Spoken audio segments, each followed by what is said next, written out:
안녕하세요. 자기계발 및 마음건강 지킴이 에렌입니다. 북스토리 모든 삶은 흐른다 15번째 이제 마지막 컨텐츠입니다. 부서지지 않을 것 같은 배들도 바다가 빙하로 조여오면 방법이 없다. 배가 빙하에 갇히면 가느다란 가지처럼 힘을 쓰지 못한다. 우리도 살다 보면 빙하에 갇힌 기분이 들 때가 있다. 라는 글귀가 있습니다.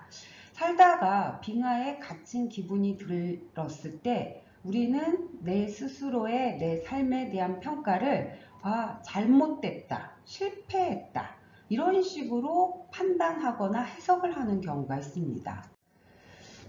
왜 그렇게 그 삶의 과정을 우리가 실패했다라고 판단을 할까라고 했을 때, 우리 사회가 어떤 결과들을 중시하고 그 결과를 평가하거나 판단할 때는 되게 이원화되어 있습니다.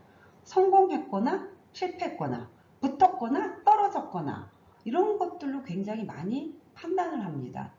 근데 한 방송인이 텔레비전에서 어쩌면은 삶의 과정은 성공과 성공의 과정만 존재할 뿐인데 왜 우리는 이렇게 성공과 실패라고 하는 걸로 이원화시킬까? 라고 했을 때 제가 볼 때 그 메시지에 대해서 제가 생각한 결론은 잠깐 언급을 했던 것처럼 우리는 결과 중심 사회, 보여지는 것들이 되게 중요한 사회, 평가 중심 사회 이런 것들이 길들여져 있다 보니까 결과의 성패가 되게 중요한 삶의 방식을 추구를 하고 있습니다. 그런데 여기서 우리가 하나 좀 짚고 넘어가야 되는 게 과정은 정말 내 몫입니다. 내가 할 수 있는 영역입니다. 그런데 결과는 내 몫이 아닙니다. 우리 사회의 몫이거나 타인의 몫입니다. 그 말은 뭘 의미하느냐? 그 결과를 판단하거나 평가하는 사회나 타인이 정말 공정하고 객관적으로 평가를 하는 경우도 있지만 안타깝게도 불공정하게 불객관적으로 판단하는 경우도 굉장히 많습니다.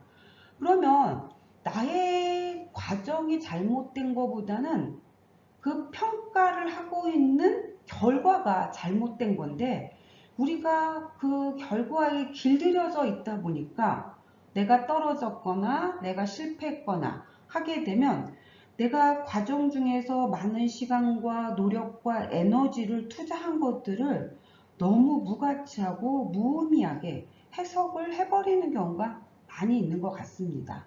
여러분, 우리가 살아갈 때 때로는 타인들이 공정하게 객관적으로 평가를 하지 않는다라고 하는 것도 아시면서 내가 혹시 이 프로젝트라든지 이 시험이라든지 이 과제에서 내가 떨어졌다라고 해서 내 삶의 과정 자체를 실패로 절대 귀결시키지 마시기 바랍니다. 그럼에도 불구하고 살아가는 과정 중에서 정말 빙하에 갇혔다라고 하는 생각이 들 때가 있습니다.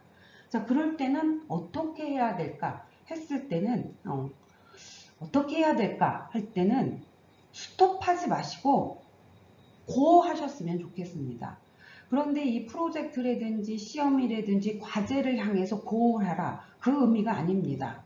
그냥 지금 내가 당장 할 수 있는 것은 하셨으면 좋겠습니다.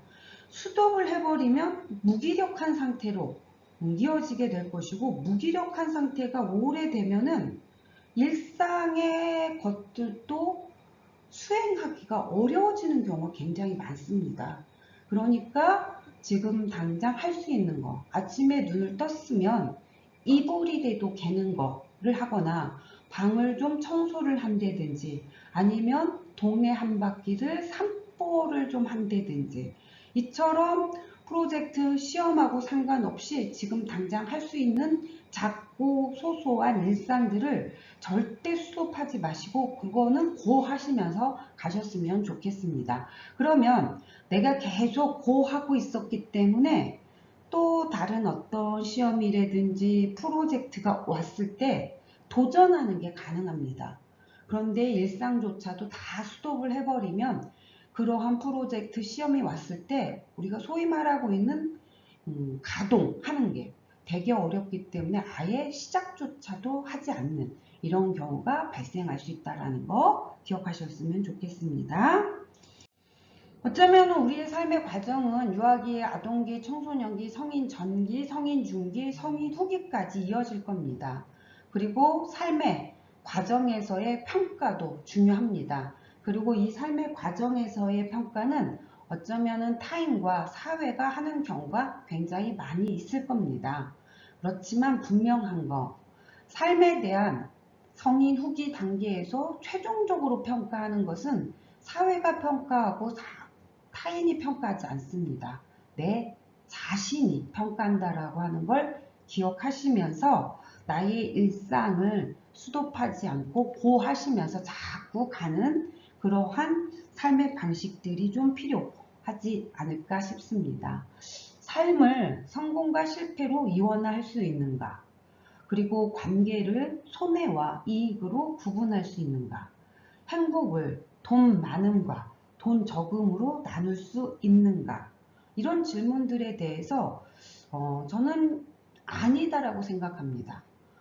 왜 이렇게 됐을까 들여다보니까 삶도 관계도 행복도 우리는 숫자와 시장의 법칙으로 자꾸 평가를 하려고 하는데 삶도 관계도 행복도 숫자와 시장의 법칙으로 평가는 할 수 없습니다. 그래서 내 스스로 의식적으로 삶과 관계 이런 행복들은 숫자 시장의 법칙이 들어오지 않도록 의식을 꼭 동여매고 살았으면 좋겠습니다. 그러다가 분명히 실패했을 때 뭔가 내가 뜻대로 되지 않았을 때는 내가 한 일이 실패한 것이지 내 존재 자체가 실패한 것이 아니다라고 하는 거. 이거는 꼭 기억하고 사셨으면 좋겠습니다. 바다의 아름다움과 고매한 삶을 꿈꾼다면 모든 삶은 흐른다. 이 책을 추천드리겠습니다. 모든 삶은 흐른다. 마무리하겠습니다.